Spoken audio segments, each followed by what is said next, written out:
growing and growing and growing. Now she's there.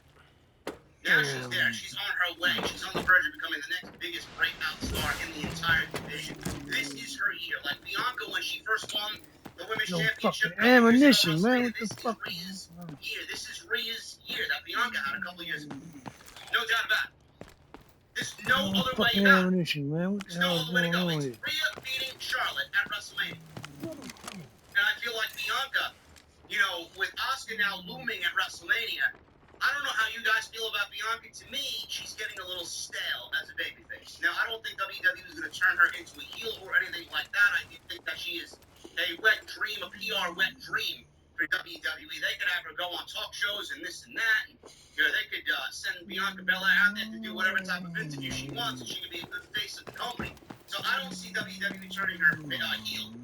But she's not really, to me, hitting it like she should as a babyface. It's got me kind of stale. Honestly, it's got me kind of stale. That's just my opinion. But a match with Asuka. I know Bianca and Becky had some bangers. I honestly think this is going to be a banger at WrestleMania. And I do think Asuka should become the new Raw Women's Champion. That's just my opinion. Natalya and Liv Morgan were the first two to start it off. Liv got the advantage early on, sending Natalya into the chamber. They were going back and forth. And Natalya avoided a running attack as Liv went face first into the pod. Raquel came out at number 3. She took down Natalya with a clothesline. She stacked both Natalya and Liv up in the corner. Big stinger splash in the corner. There was a spot where Raquel had both opponents off, but Natalya moved out of the way of whatever was going on, nailed a sunset bomb into the fence. So there was a inadvertent double team face buster from Raquel. Natalya hit cover for 2 count. Out comes Nikki Cross at number 4. She was in the pod wearing her jacket. She never took her jacket off. Nikki was just running all over the place. She was closelining everybody, and then she jumps on top of Carmella's pod. She takes off her jacket, and then she starts slamming the jacket down on Carmella's pod. Carmella's looking like, oh my god, this psychopath, get her away from me. Carmella did her own gloating and her own taunting to Asuka throughout this thing. She was get out of here, man. So Nikki ran wild. She, like I said, climbed the pod. Fucking ammunition. Oh, guess what? She dove on top of Natalya, Liv, and Raquel. Oh, man, just ran out of ammunition. He's just a bitch. Carmella then comes out at number 5. And immediately locked herself back in the pod because she did not want to deal with Nikki Cross. Raquel took care of that problem. She busted through the plexiglass by driving Nikki Cross through it. That got a big pop from the crowd. Very similar to what Goldberg did to Chris Jericho, I believe, all those chambers ago. So then Nikki was covered by Carmella because she seen an opening. She said, oh shit, this woman just went through my pod. Raquel was down from the impact of the spear. Nikki had rolled back into the ring, and Carmella, she was the one smart enough to cover Nikki Cross 1, 2, 3, and Nikki was eliminated. The first one eliminated here. Liv climbs up to Asuka's pod and hits a sunset bomb off the top of the pod, and Carmella covered for a great near fall. Asuka was the final entrant. She went right after Carmella before facing off with Raquel. She locked Raquel in an octopus hold. Liv flew in with a missile drop kick. She went for a cover, got a 2 count. Carmella then stopped Liv from hitting Oblivion on Natalya. This allowed Natalya to lock on a sharpshooter. She would not tap to the sharpshooter. Asuka comes over and gets the Asuka lock on Liv. So Liv is now in the Asuka lock and in the sharpshooter. And she would not tap. The referee stopped it. Liv passed out, and she was eliminated due to passing out. I don't think we'll see Liv Morgan actually tap out ever again. She's got this thing where she just holds on, and she just passes out. So Natalya went for the sharpshooter on Raquel, but Carmella cut her off with a super kick for a 3 count. Series of kicks allowed both Asuka and Carmella to eliminate Raquel. So they were rapid like here. I usually like the things to breathe, but WWE went with some rapid-fire eliminations, and Raquel got eliminated in a less than enthusiastic type of way. But she was out of there. Asuka and Carmella were the final two, and I think at this point, as soon as Raquel was eliminated, you knew where WWE was going with this. Asuka was the one who applied the Asuka lock on Carmella, and that was it. Submission, Carmella taps out, and Asuka is going on to WrestleMania to wrestle Bianca Belair for the Monday Night Raw Women's Championship. Excellent. Excellent that Asuka won. I thought this was a very good Women's Elimination Chamber. The only problem I had with it was the fact that there wasn't real risk. There wasn't any craziness in this match. The rapid-fire eliminations towards the end, kind of like, you kind of knew where it was going to go. But other than that, they got the outcome right, and that's all I care about. Asuka's going on to WrestleMania against Bianca, and Asuka should absolutely become the new Raw Women's Champion at WrestleMania. I think Bianca has kind of run through everybody on Monday Night Raw. There really isn't much for Bianca Belair to do. And I'm going to throw this one out at you.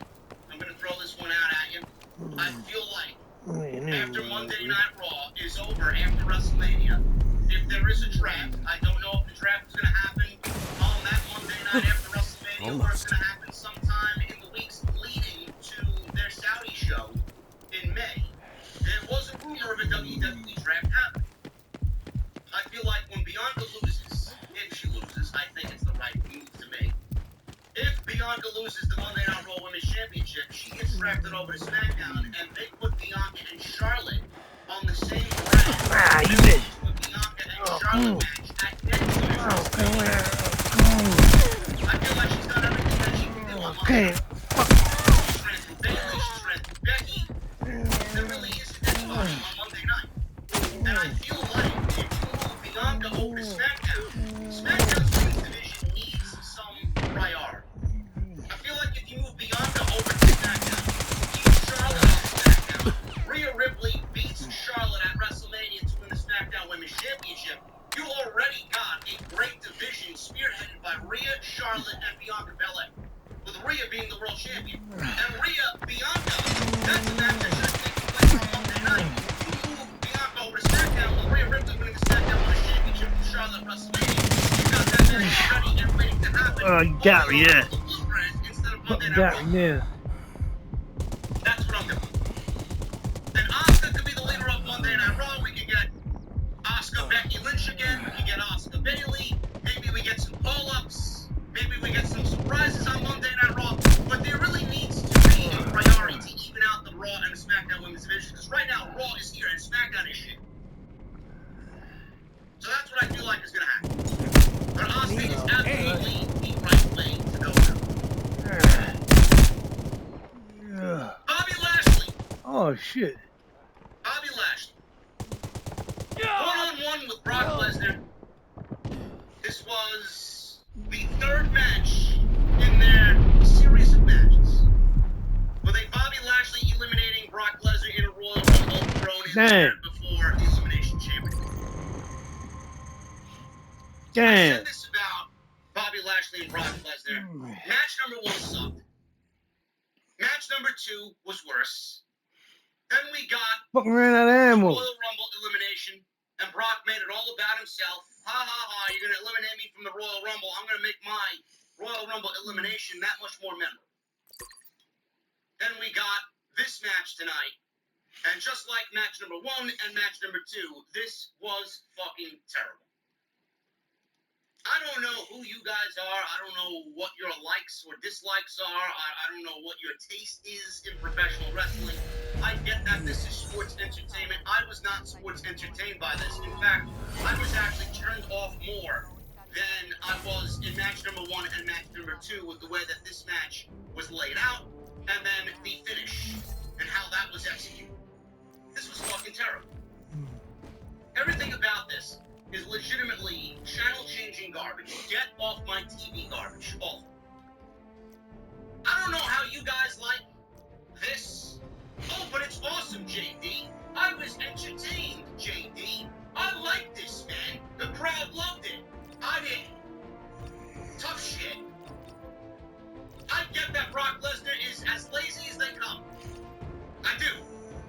I get that Bobby Lashley and Brock Lesnar is not supposed to be a fucking Mr. Perfect Bret Hart 1993 King of the Ring Classic. I get it. Believe me.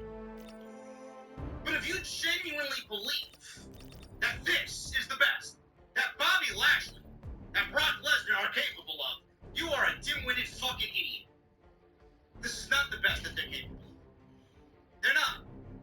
They're so much better than this. Bobby Lashley was on a run of a lifetime in WWE, the best run that he's ever had in his life while he was WWE Champion. This is the best that we got. He was put on bangers with Rollins and Austin Theory for the United States Championship, and this, the fucking mega of all opponents, the alpha of all opponents, this is the best he's got. Spear, F5, Spear, F5, Spear, F5. Hurt lock. Kick to the balls. DQ. I shit you not. I shit you not. That is legitimately the entire match. I might have missed one F5 in there. But if you think that this is the best that these guys got, you're a fool. How long have we waited for this match? How long? How long has Bobby Lashley wanted this match with Brock Lesnar? 10 years, 15 years? How long has he wanted it? Ever since Bobby Lashley stepped into a fucking octagon, he's wanted this match. He wanted Lesnar standing across either an octagon or a pro wrestling ring with him. How could he be pleased with this? How is you as a fan can be pleased with this? I know. Rest assured, you can leave it to me. That was basically the match. Everything I just told you. F5, spear, or spear, F5. Spear, F5. Spear, F5. That's it.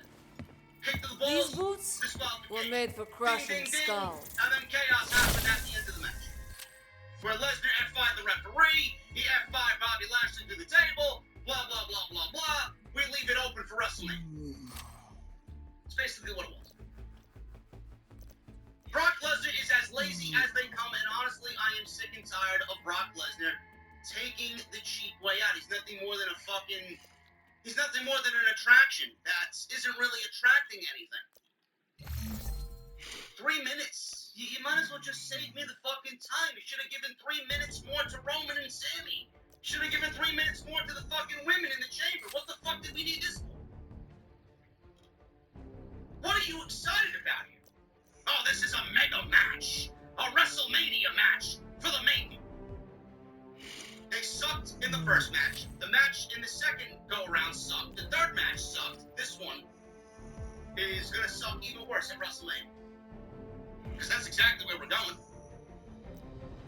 The only positive to this, and I mean this wholeheartedly because I don't really want to see it, because I don't know how Bray Wyatt escapes this looking good. The only thing positive out of this is that this match ended the way that it did, and Bray Wyatt on SmackDown called out the winner of this match, which I'm assuming now is Bobby Lashley, I guess. But Brock Lesnar seemingly still has a problem with Bobby Lashley. We may have been saved from a Bray Wyatt Bobby Lashley WrestleMania match, or a Bray Wyatt Brock Lesnar WrestleMania match. I hope. To be honest with you, I don't know where the fuck Bray Wyatt's going into WrestleMania.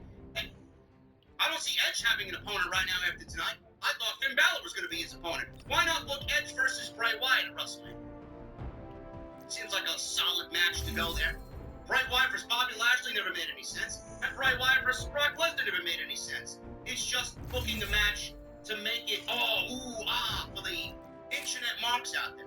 Meanwhile, I don't expect anything from a Bray Wyatt Brock Lesnar match, and neither should you. Why would you get excited about that? Think you can go shot for shot? Whoever walks out.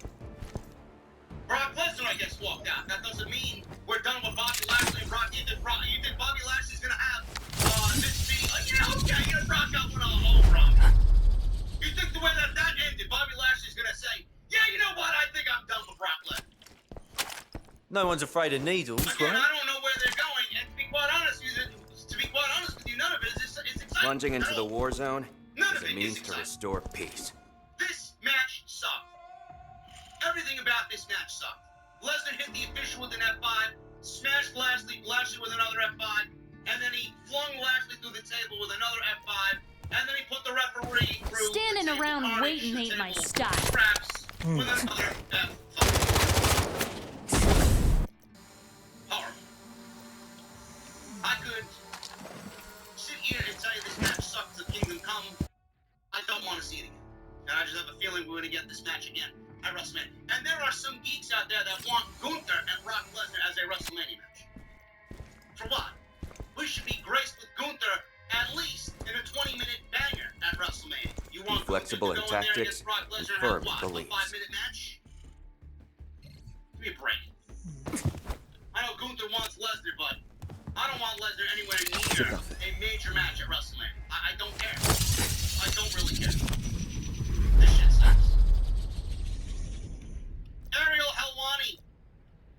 He was in the crowd, the shill, the biased journalist that Ariel Helwani is.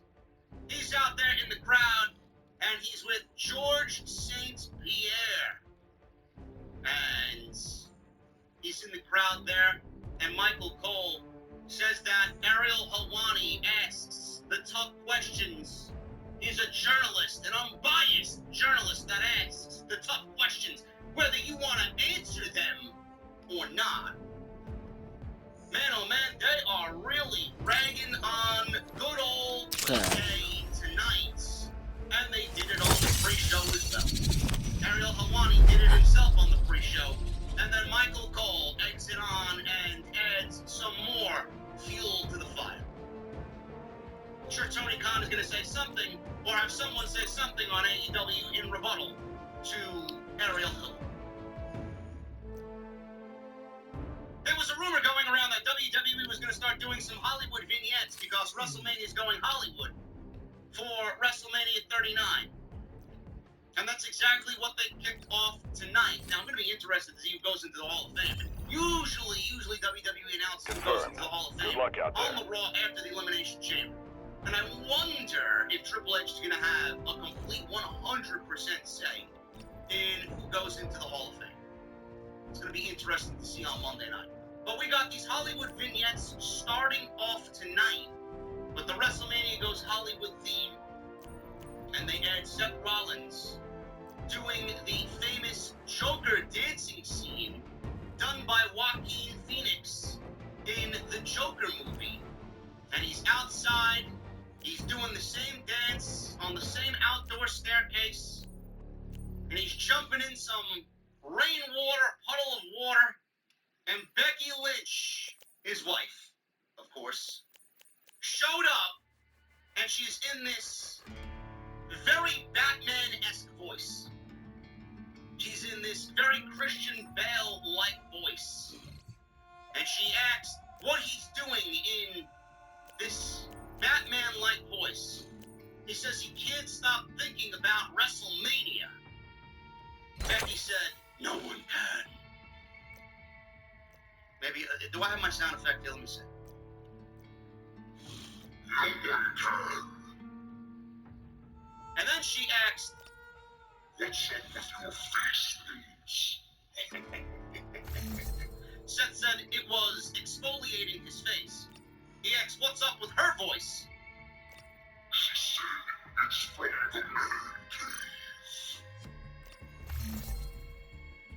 He says he didn't realize that they had a man cave. Do you think we had a man cave because I'm the man? Do you hear this? I would have rather seen Becky Lynch play Gollum. They should have recreated Lord of the Rings. And fucking Seth Rollins could have been, I don't know, he could have been Aragorn from Lord of the Rings, or he could have played Gimli, or fucking Legolas, or a wizard. I mean, that's exactly what I wanted to see. I mean, Seth Rollins as Batman was great, or as the Joker, rather, is great. He had the face paint going on, he had the jacket, he had the mannerisms down, he had the cackle down, the laugh, right? He had the whole spiel down. Then we get Becky Lynch as Batman. That didn't work for me, bro. I'm sorry. I'm sorry. Becky Lynch as Batman didn't rub me the right way, bro. It came off lame. It was cringe. I appreciate the fact that they're doing these vignettes, but I mean, they really aren't off to the hottest start with these vignettes. Now, we saw a sneak peek of what they got going on. They got Roman Reigns and the Bloodline reenacting a scene from Goodfellas. You think I'm funny? You laughing at me like a clown? You think I'm funny? They got that whole scene going on. They got the 40-year-old virgin with the brawling brutes, right? Where he's laying down on the table and he's getting his chest waxed. They got that scene. And they got a bunch of others. Should be cool to see what they got going on. We may see some tomorrow night on Monday Night Raw as well, but expect these scenes to be playing out as we go into WrestleMania. They're already off on the wrong foot, man, and it feels like whatever they did in the past is going to remain the upper echelon, the creme de la creme, the top of the WrestleMania Hollywood vignettes. They're going to try and top what they did, but I don't think it's going to be possible.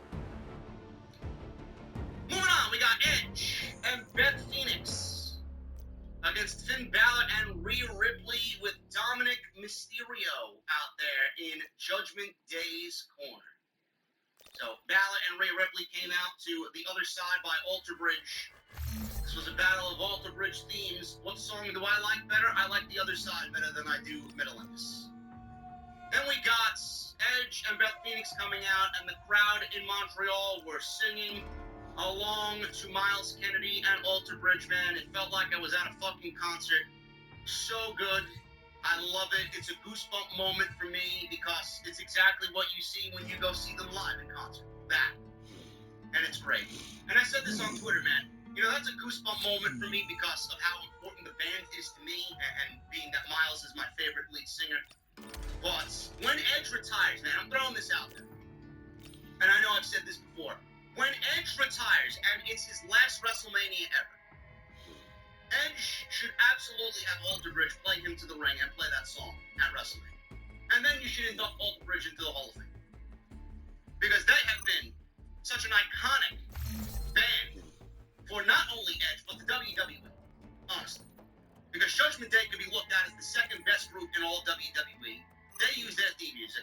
And then Edge, I mean, Edge's presentation and Edge's theme music is just embroiled in Alter Bridge, to be honest with you. So that's what I would do. I mean, hopefully we get that because I think the man deserves it, to be honest with you, and I'd love to see it because I'm such a big fan of the band. But this was a fun match. This was a fun match. I really enjoyed this match. The heat in this match was great. Dominic and the heat that he got in this match was great. There were several "fuck you, Dominic" chants in this match. Beth Phoenix, happy to see her back, man. You know, I wasn't the biggest Beth Phoenix fan back in the day. Always appreciated her talent, always appreciated what she brought to the table. But man, she fits in like a glove, even with the current WWE women, man. She looks great. She moves around great in there. Her intensity is bar none, right? Top notch. She fits in with the current crop of women better than anybody we've seen before her. Better than Alita, better than a Trish. She's so great. Fits in perfectly with the current crop of women. Her and Rhea Ripley had a nice back and forth tonight. I'd love to see a one-on-one match eventually. Maybe we get that at some point at a later date. But I think at the end of tonight, this was served the way that it was because I do think that it's going to be a blow-off for WWE, Edge, Phoenix, and the Judgment Day. I hope so. Unless we get something started again tomorrow with Edge challenging Austin Theory for the United States Championship, and then Finn Balor ruining Edge's chances of winning the United States Championship, and they just rekindle that, and then they build to a match between Edge and Balor at WrestleMania, which I thought was the original plan. So we'll see what happens. But this match was fun, very entertaining, high energy, crowd was into it, but it was not as smooth as I expected it to be. With Edge and Balor in there, there was a couple botches thrown in there. Nothing that was ultimately going to change my opinion of the match, but there was one spot with brass knuckles that we'll talk about in a little bit that completely was caught on camera, and it looked like shit. There was a false finish in there that was supposed to be broken up by Beth Phoenix, and then everything just kind of got fucked up in the moment. So This match was good. I liked it very much. Fuck you, Dominic Chance. And Montreal was ripping into Dominic. So, typical mixed tag team rules here. Men versus men, women versus women. There was one spot where Beth Phoenix power bombs Finn Balor, and Rhea Ripley did the same to Edge. Beth had some, I think it was Bull Nakano inspired, if I'm not mistaken. I've seen that floating around on social media. Bull Nakano inspired makeup by Beth Phoenix. Edge is out there, he's in there with Balor at the start. Beth and Rhea tagged in, so they had to get into the match. They tested strength. Then they're out on the floor. Beth whipped Rhea into the steel steps. Dominic causing some chaos on the outside. Interference allowed Rhea Ripley to trip up Beth on the top turnbuckle. Edge chased Dominic up the ramp, but he quickly returned out there to cause more trouble. Beth started a comeback with a DDT, but just as she was about to make a tag to Edge, Balor pulled Edge off the apron and hit a final cut on the floor. So then Beth comes back into the ring. They're up top, her and Rhea Ripley, big superplex off the top rope. She reached Edge for the tag. Edge ran wild on Balor. They had this spot where Edge and Beth Phoenix locked on the Educator on both opponents. Edge had Balor in the Educator. Rhea was in the Educator by Beth. Dominic all of a sudden jumps on the ring apron, has a pair of brass knuckles. Now Rhea's in the submission hold. And Dominic tosses the brass knuckles behind the referee's back to Rhea Ripley. She grabs the brass knuckles and she strikes Edge after she escapes this hold because Beth Phoenix let the hold go. And she struck Edge in the face with the brass knuckles. Balor seen this. He went to go cover Edge. And the referee counted 1, 2, and then he stopped like he was going to count a 2.5. Edge did not kick out in time. Beth Phoenix was late to break up the pinfall, which she was supposed to do, so it was a timing issue. And all of a sudden the referee stopped this count while Edge still had his shoulder on the mat and should have been counted 3. It was a very awkward and late near fall. And a lot of people got disgruntled. You kind of heard the crowd kind of get disgruntled a little bit. I looked away. I'm like, that looked bad. That looked really bad. And obviously it's floating around on social media, and it didn't look any better. I tried to watch it back 4 or 5 different times to see if Edge actually tried to get his shoulder up because he knew ahead of time maybe that his wife wasn't going to break up the pinfall, but it did not look any better the 4 or 5 times that I watched it. Very sloppy. Very sloppy. It did not take away from the overall match, though, but it realistically should have been the ending of the match there with that spot. So after that, Balor climbed the top ropes. Beth tossed Dominic into the ropes, knocking Balor down off the top. Both women are now back at it, powerbombing both Balor and Edge, respectively. Double clothesline, everybody's down. Rhea set up Beth for a concerto on the outside. They placed Beth on the steel steps, and Rhea was about to do a concerto on the steel steps. Finn Balor in the ring had Edge captive, held, as he had to watch his wife go through the same thing that went down at the Extreme Rules pay-per-view. Beth escapes, hit the Glam Slam on Rhea Ripley. Back in the ring, Edge hit Execution, took out Dominic with a suicide dive. He runs back into the ring. Balor countered a spear into a sling blade. Edge fired up his spear after getting back up, and then hit a shatter machine with his wife on Finn Balor. 1, 2, 3, and that was it. Balor takes the pinfall. Edge and Beth Phoenix win with the finishing move that FTR used to call the shatter machine in WWE. Now, I've seen a lot of people online talking about, oh my God, FTR, they're on their way back to WWE. This is an indication that FTR is going back to WWE. I'm like, what? What are you talking about? Why would FTR be on their way back to WWE? Because Edge and Beth Phoenix used the fucking shatter machine. I don't understand you people. The IWC loves to just cause controversy and stir shit up out of nothing.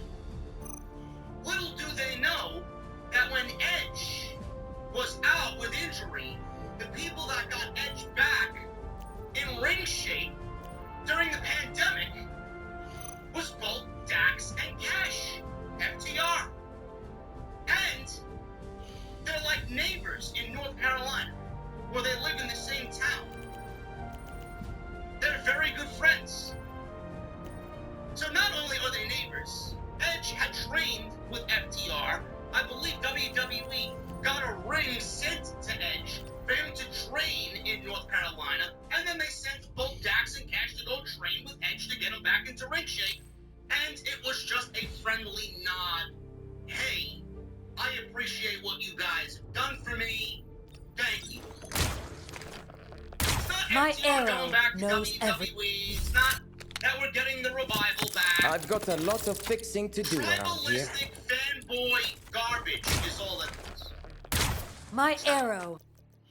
FTR is still contracted employees to AEW, and we don't know where they are going to end up. They could very well go to WWE. I won't even break I don't it. think that's the best move for them.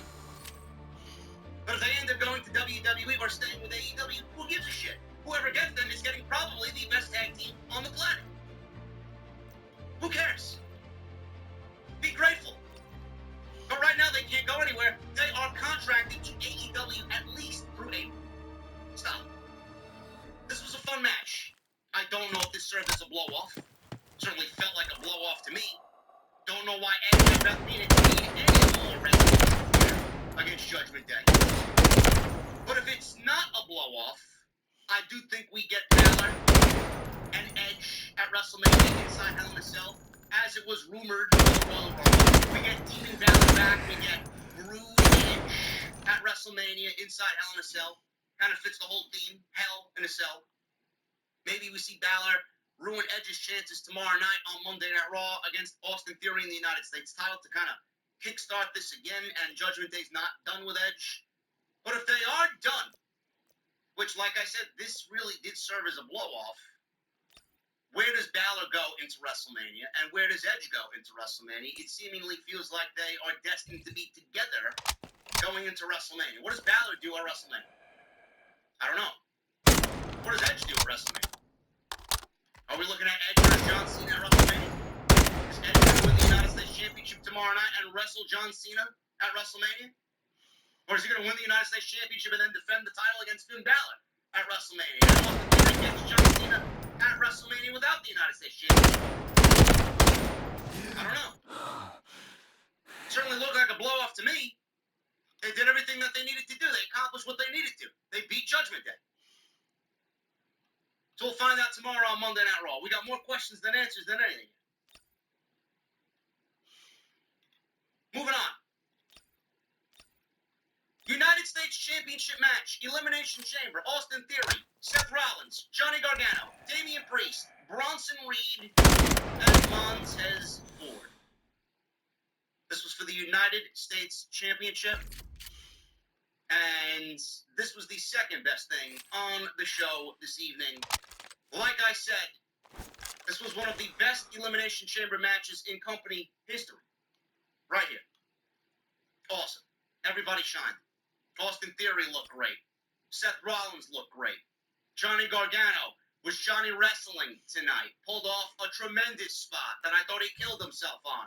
Damian Priest looked great. Bronson Reed looked great in defeat, and it showed everybody hitting their finishing move on Bronson Reed to pin him. Which I'm okay with. Because it didn't take one finishing move, it took four. And then Montez, absolutely superstar performance by Montez Ford, gave WWE all the reason to break up the Street Profits and push Montez Ford as a solo act. Love it.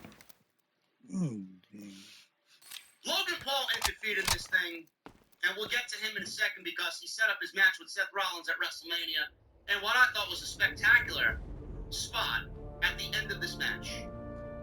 Rollins and Gargano kicked things off. They started number 1 and 2 here in the men's chamber. Remember Remember when Vince McMahon used to treat the United States Championship like shit? Remember when Vince McMahon never wanted to really give any spotlight to the United States Championship? Not on Raw, not on SmackDown, not on a pay-per-view. It was always looked at as a hassle. It was always looked at as, it's just another title. Meanwhile, Triple H has Gunther on a run of a lifetime as the Intercontinental Champion. And this match for the United States Championship was probably the best United States Championship match. This is the best that the United States Championship has looked ever in WWE. Ever. You would not think that the United States Championship was this important. Triple H certainly has made it important. Mid-card titles, secondary titles should be just as important as the world titles. Because it's basically whoever you gift these championships to, that is, to the fans, who's going to be next in line. That's the future. The next level main event guys. Gunther's going to be a world champion in WWE. Eventually, Austin Theory is the future of the company. That's what you're looking at. And they should be booked accordingly. And that's what Triple H is doing here. And that's what this match serves as. Excellent. Rollins teased an early pedigree. Gargano escaped, landed a spear through the ropes. Theory was actually third to come in. I thought they were going to save him for a little bit later in the match, but he was number 3 coming in there. He used the chamber to beat down both Rollins and Gargano. Rollins and Gargano then kind of went back and forth with Austin Theory with some strikes. Theory at one point tried to rekindle some alliance with Johnny Gargano and started asking him to listen, let's team up. They don't give a shit about us. They're singing this guy's theme song. Remember the way? Remember what we did in NXT? Let's do that here on Elimination Chamber. Let's get back together. Johnny Gargano said no. He wasn't having any of it. Theory tried to lock himself into a pod after Gargano slapped the shit out of him. Rollins and Gargano trapped him inside, beat him up. He had thought that he locked the door in the pod, but Rollins opened up the other side of the pod, and then he got beaten down in there, 2-on-1 by Gargano and Seth Rollins. Damian Priest came in next. He ran wild on everybody. Flatliner on Gargano. Kill switch on Rollins. Both got near falls. Priest today step-up dive on Theory, which looked like it hurt, and it sucked for Austin Theory. Landed right on his rib cage. And Priest looked down at Theory saying, "Oh shit, bro, I'm sorry, but yeah, I'm in here." So, Rollins gets up, he cuts off Priest with a superplex into a Falcon Arrow for a 2 count. That looked great. Always loved that move by Seth Rollins. Reed entered the match. Now he's in. Reed entered the match. He took everybody out like fucking Godzilla. He hit a double Samoan drop on both Rollins and Gargano, bounced Priest off the pod, and he speared Damian Priest into the pod.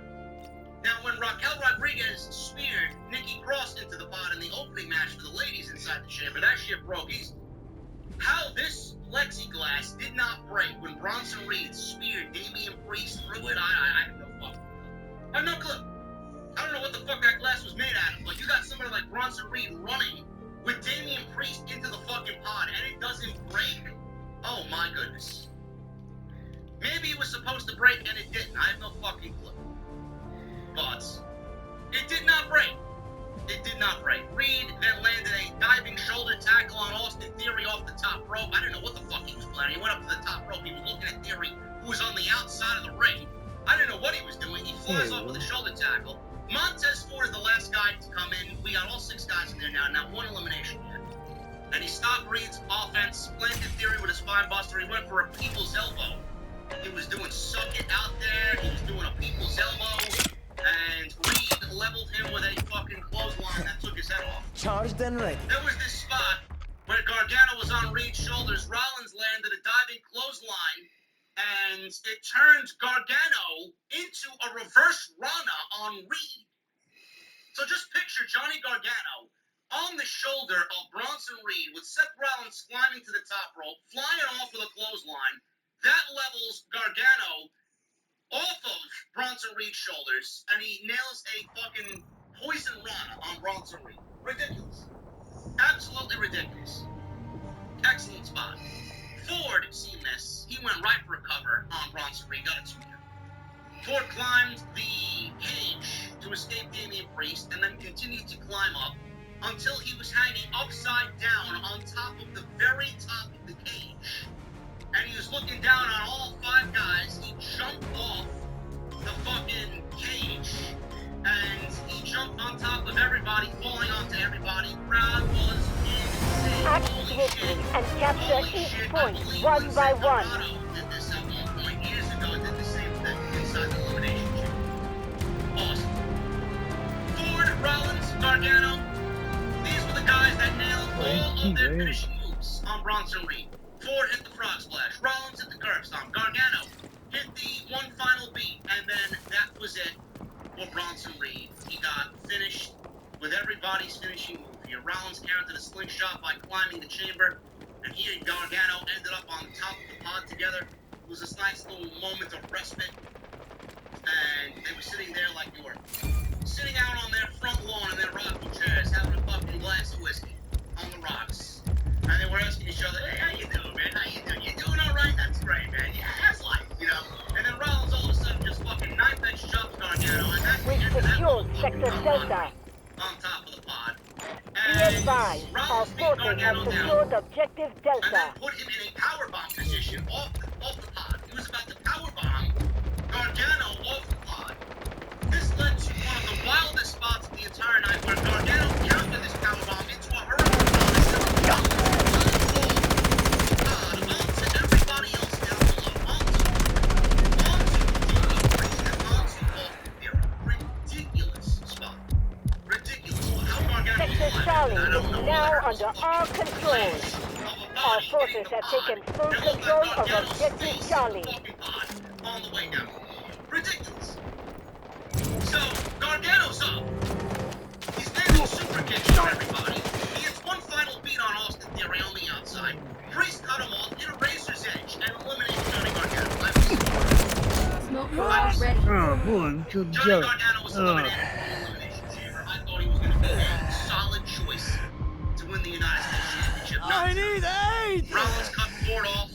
Rollins and Ford, rather, cut Priest off. Doomsday blockbuster, just like the Street Profits would usually do, for another elimination, and he was eliminated. Rollins and Ford trending strikes. So with Damian Priest out, we got Rollins, Ford, and Theory. So they're trending strikes in the middle of the ring. Ford wiped out both Rollins and Theory with dives. He had this boost of adrenaline. We've taken He went control for a of frog Sector splash on Charlie. Theory, got the knees up. Rollins hit Our the stomp. forces have Theory taken covered full Ford, control of and Objective Ford was Charlie. eliminated. Now the curb stomp that Seth Rollins got on Montez Ford. On the ropes and leaning on the ropes to the point where his face was to the outside of the ring, where the steel frame should be. In the elimination chamber. Now that's covered up for right.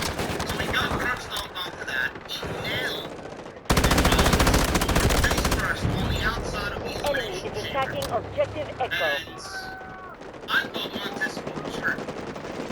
He sold this shit like he was trying to win a fucking an Academy Award.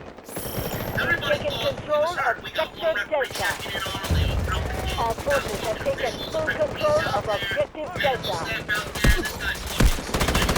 He's got the leaves on his face. It looked like he got legitimately fucked up.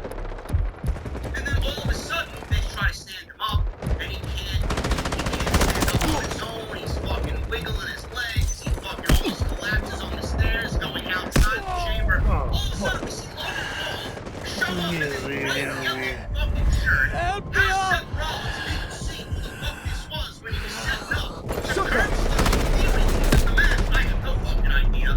Maybe he is blind. I don't know. He did not see Logan Paul legitimately standing there right in front of him, waiting for him on the ring. He looked over at him and didn't fucking even flinch. He went right back to looking at Logan. I got it. Logan Paul jumps into the ring. Oh damn. He clotheslines Seth Rollins, and that was Allied enough forces are attacking for Objective Rollins to Charlie. hit, or Logan Paul rather, nailing Rollins. Theory, he gets We've up taken and hits Sector A-Town Alpha. down, 1, 2, 3, and Our Rollins forces have taken was full control of objective Alpha. in there. And it's a buckshot. It's a close fight. Shit. Theory sees this, takes advantage, shuts the town down, and returns the United States champion. I'm down! Now they set up Rollins and Logan Paul at WrestleMania, which is fine. It's great. I need a medic! But as soon as Logan Paul came into the match, I'm like, Jesus Christ, that's I the need worst aid! for a long ass time. Logan Paul's showing up, he's in the fucking cage. I'm like, down! alright, Help! Montez Ford sold the fucking living shit out of that hurt stuff. What a fucking sell job by Montez Ford. As soon as you see a lot of people, there's Montez Ford hurt, what's going on? Is that We've legitimate? taken Sure, control Logan Paul of showed up. Sector You know, it was Delta. all a huge ploy. Allied The forces door have open, taken get him in the match, objective and then Alpha. really sell the shit out of Montez Ford and develop some sympathy for Montez Ford. Good. Good. You could have went any way with this thing. You could have went any way with this thing. I would have been okay. Damian Priest won the United States Championship. I would have been okay with it. Rollins could have won the United States Championship. No, I would have. Kind of like that way. I would have been okay with it. Does Austin Theory need the United States Championship to go against John Cena at WrestleMania? No, he don't. No, he don't. But if you guys have been paying attention to Austin Theory, his thing has been the champ is here.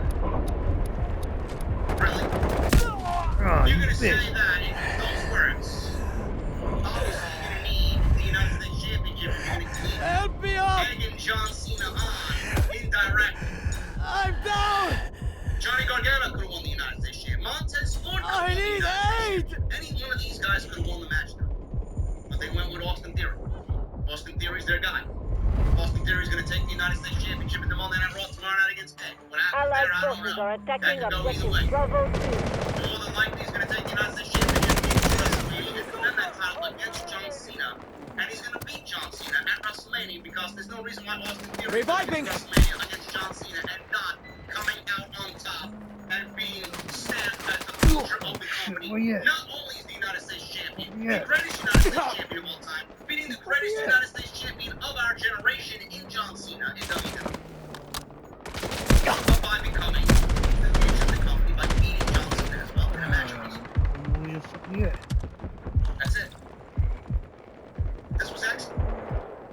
This was excellent. Montez looked fantastic. Superstar performance. Johnny Gargano brought back that Johnny wrestling persona that we desperately need on Monday night. The enemy's taken Montez the lead. Ford is going Get to be a it mega together star. and Bronson turn this Reed, around. he looked great in there for the time that he was in there, showing his power, showing his strength, taking legitimately everybody's finishing move to fucking take a pinfall, which was a great way to book him out of there, because they wouldn't have made any other sense otherwise. Deploying Excellent smoke match. bomb. One of the best elimination chamber matches of all time. Easy. 32 Be minutes, guys advised, went in enemy there troops and are fucking attacking killed it. objective Delta. Then we get into the main event. Undisputed WWE Universal Heavyweight Championship, Roman Reigns versus Sami Zayn. In the main event, in the Bell Center, in Montreal. Absolutely incredible. You can run, but you can't This hide! entire match was absolutely incredible from top to bottom, from start to finish. I don't even know where to begin with this. I really don't. We have lost all sectors. Fight back now! This was a shocker to me. Roman Reigns actually was introduced first. Allied forces are attacking objective Now, Echo. that was a bold decision. Because Roman Reigns and everything that Roman Reigns has done, this world champion has been fucking ridiculous. Very, very ridiculous. We've secured For him to Sector come out Charlie. first on this night to give Sami that Our forces have taken full control of objective Charlie. that championship-like reaction. I wonder, I'm very curious to who they use. Roman Reigns coming out first in this type of match is a rarity. And I was very shocked by seeing Sami Zayn come out We've second. secured Sector Because they've done Echo. everything right with Roman Reigns. Roman came out first. His theme music is obviously playing on the PA. The fucking Roman chants were so loud. They were at times louder than they were singing Ole, Ole, fuck you Roman. It was an absolutely electric atmosphere that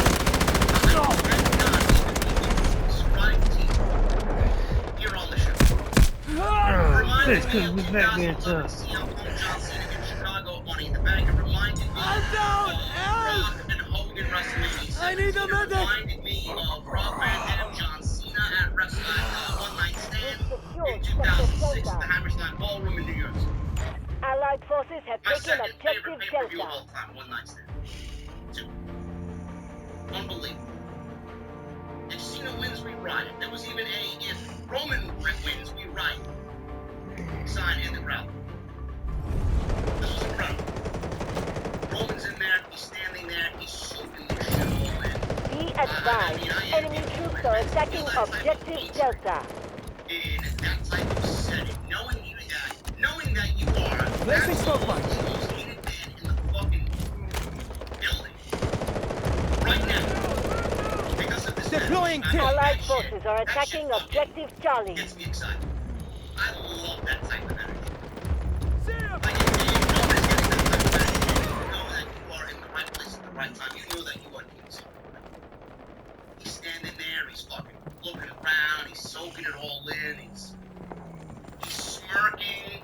He loves Allied it. He forces lives have in taken it. objective Bravo 2. It really just personified what Roman Reigns was in that moment, man. And I said it in the beginning of the show. You go look at the Roman that Vince McMahon tried to fucking manufacture in WWE. We've taken Sector Charlie. I need to create Allied forces have taken objective Yes, Charlie. his brother's burning. Not changing his speed, not changing his I'm down! ring attire. They basically want I to need use aid! Roman Reigns as is at the Shield. This is our guy. And they shoved him down your throat every week. Win after win after win. WrestleMania after WrestleMania after WrestleMania. Rumble after Rumble. This is our guy. It backfired so badly that WWE was actually harming Roman Reigns more than they were doing good for him. I think back to when Roman was that Roman. I'm looking at this Roman and I'm like, holy shit, look at where Roman came from, bro. Look at where Roman came from. If we got that Roman in this match tonight, if we got Roman in that match with John Cena, that one match that they had before the first match at No Mercy. I think it was, I forgot what year it was. It was No Mercy. It was that same event that launched Roman Reigns for the World Championship. If we got that Roman Reigns that was rattled, that No Mercy and basic back and Get them, forth boy. class with John Cena. Strategic Imagine beacon that ready to Roman deploy. in this Can always count on Artillery me. barrage ready.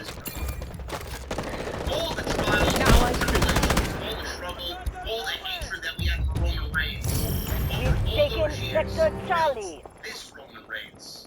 And Allied Roman Reigns forces now have is taken absolutely objective the greatest Charlie. final boss in Be 2017. advised, Thank you, Jack. enemy No troops are Mercy attacking 2017. objective Bravo 2. Roman Reigns is easily the greatest final boss in WWE history. There is nobody better. He's on top of his game. So much so Secured that Sector Alpha. you know, if you ask me Allied who's going to forces win a have taken WrestleMania, objective Alpha. I don't know. WWE wants you to think Cody has a shot, but we don't really know. Does he have a shot? Sure he does. It's Cody Rhodes. It's great.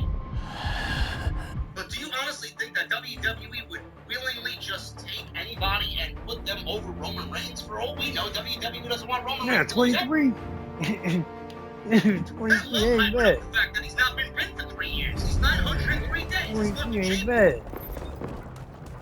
We don't know for a fact that Cody's going to win. We know Roman's going to beat Cody. And we're going to get some other moment from Cody Rhodes. Unbelievable. The electricity in this venue, in this thing, unbelievable. Sami Zayn came out, world's part played. We've taken control of Sector Delta. Unbelievable. Allied forces reaction have from taken Sami. objective Delta. He went around ringside, he hugged his wife, he seemed to be on the verge of fucking crying when he walked out there. He just tried to soak it all in. I'd love to know what Sami Zayn was thinking when he walked through that curtain. It looked like he was trying to hold himself together tonight in every aspect. He wanted to fucking cry listening to that crowd just shout for him. When Sami was introduced, the referee had to hold him back. He was ready to go, Roman. Fuck you, Roman chants broke out. We didn't get it bleeped out tonight. We didn't get it bleeped out like we got it We've bleeped Sector Echo. Reigns laughed at the fucking Roman Allied chants. forces have taken He objective laughed it Echo. off. Michael Cole had quite the statistic here, man. He said that Bruno Sammartino Target down. WWF Championship for 8 years. His reign ended by Ivan Koloff. This will catch them out. The reign of Bruno Sammartino. Ivan Koloff was from Montreal. Keep watch for me. Will be trying to do the same to Be Roman Reigns advised, here enemy tonight. troops are attacking objective Also Delta. mirrors Daniel Bryan from WWE as well. WWE has advanced similarity with Sami Zayn and the Sami with Daniel Bryan and the Yes Move going into WrestleMania. Oh, yeah. They're not exactly the same, but they are quite similar. Bell rang. Fans are singing Ole. Love it. One of my favorite chants in all pro wrestling, man. There's nothing better than a nice Ole chant. Bell rang. Fans are fucking on their feet crazy. One of the biggest matches in Montreal's history. Sami and Roman stared at each other. Sami was talking, Roman was just standing in place listening. He was almost frozen. And all the reactions, Sami looked around, fans applauded. They took a while to let this sink. They let everything just play out. And I didn't mind that at all. This is something that you Allied don't really forces are see in engaging pro at wrestling. objective You don't get this Charlie. type of reaction every week. You rarely get this once a year, man. This is a once in a lifetime You got this, type of Tim. reaction. This is a once in a lifetime type of story. Smoke mine You down. need to milk that Cannot every afford further losses. penny that you can get out of it. The enemy Milk it has for all that secured it's their worth. objective. Yeah. When the next Operation time you're gonna see failed. it, you don't get a reaction like this. Honestly, I think the last time we got a reaction like this was Daniel Bryan and the Yes Move. And before that, it was probably, the other mentions that I mentioned. CM Punk in Chicago against John Cena. We got Rob Van Dam against John Cena at One Night Stand. Hulk Hogan versus The Rock at WrestleMania 17. I mean, they are very grown about. I mean, Yeah, there's a 1.0 why, in between these types of moments. And it's Okay. not something that happens every time. So I didn't mind that they soaked this shit in for a little bit. But when they started, they got down to business. They got down to business and they went right at it. So Reigns left this corner, circled Sami. They went for a lockup, and they kind of very academic at the start. Side headlock. Reigns shoved Sami into the ropes, landed an elbow, bloated a little bit. Started flipping off the fans. Sami then tossed Roman, who charged at him, out to the floor. Flip dove onto him over the top rope like he usually does with his suicide dive. We go back into the ring. Sami punched away at Reigns. Barrage of punches here in the corner. They were counting 1, 2, 3, all the way up into 10 into the corner. Punches in the corner. Then he started just going at it, and they just erupted as Sami was unleashing blows on Roman Reigns in the corner. So Reigns, he is in trouble early. Sami leaps off the ropes with a flying elbow drop, very reminiscent of Bret Hart. Gets a 1 count on Roman Reigns. Reigns then fights away, had Sami punch Sami out of midair, and we started getting Sami on the defensive early on. Reigns brushed off Sami's chops, then yelled at the fans, asking if all they got is a couple of Sami chants. That's all you got? I came all the way to Montreal. This is your guy. That's all you got is Sami chants? Roman is